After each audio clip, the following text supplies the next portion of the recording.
መጽሐፈ ነህምያ ምዕራፍ 1 የሐካልያ ልጅ የነህምያ ቃል። በ20ኛው ዓመት በካሴሉ ወር እንዲህ ሆነ።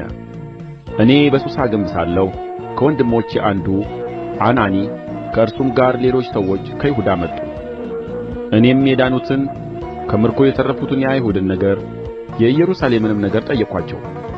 እነርሱም በዚያ ስፍራ ያሉት ከምርኮ የተረፉት ቅሬታዎች በታላቅ መከራና ስድብ አሉ፣ የኢየሩሳሌምም ቅጥር ፈርሶአል፣ በሮቿም በእሳት ተቃጥለዋል አሉ።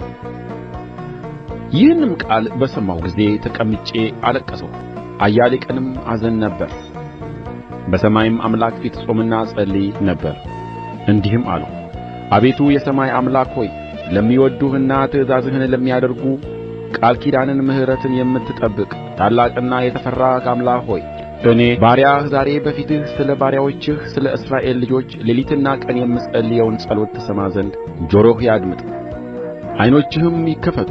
በአንተ ላይም ያደረግነውን የእስራኤልን ልጆች ኃጢአት እናዘዛለሁ።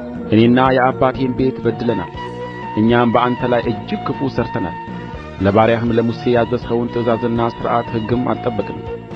አሁንም ብትተላለፉ በአሕዛብ መካከል እበትናችኋለሁ። ወደ እኔ ብትመለሱ ግን ትእዛዜንም ብትጠብቁ ብታደርጉትም ከእናንተ ሰዎች እስከ ሰማይ ዳርቻ ድረስ ምንም ቢበተኑ ከዚያ እሰበስባቸዋለሁ፣ ስሜ የሚኖርበት ዘንድ ወደ መረጥሁት ስፍራ አመጣቸዋለሁ ብለህ ለባሪያህ ለሙሴ ያዘዝኸውን ቃል እባክህ አስብ። እነዚህም በታላቅ ኃይልህና በብርቱ እጅህ የተቤዠሃቸው ባሪያዎችህና ሕዝብህ ናቸው። ጌታ ሆይ ጆሮህ የባሪያህን ጸሎት ስምህንም ይፈሩ ዘንድ የሚወድዱትን የባሪያዎችህን ጸሎት ያድምጥ። ዛሬም ለባሪያህ አከናውንለት፣ በዚህም ሰው ፊት ምሕረትን ስጠው። እኔም ለንጉሡ ጠጅ አሳላፊው ነበርሁ።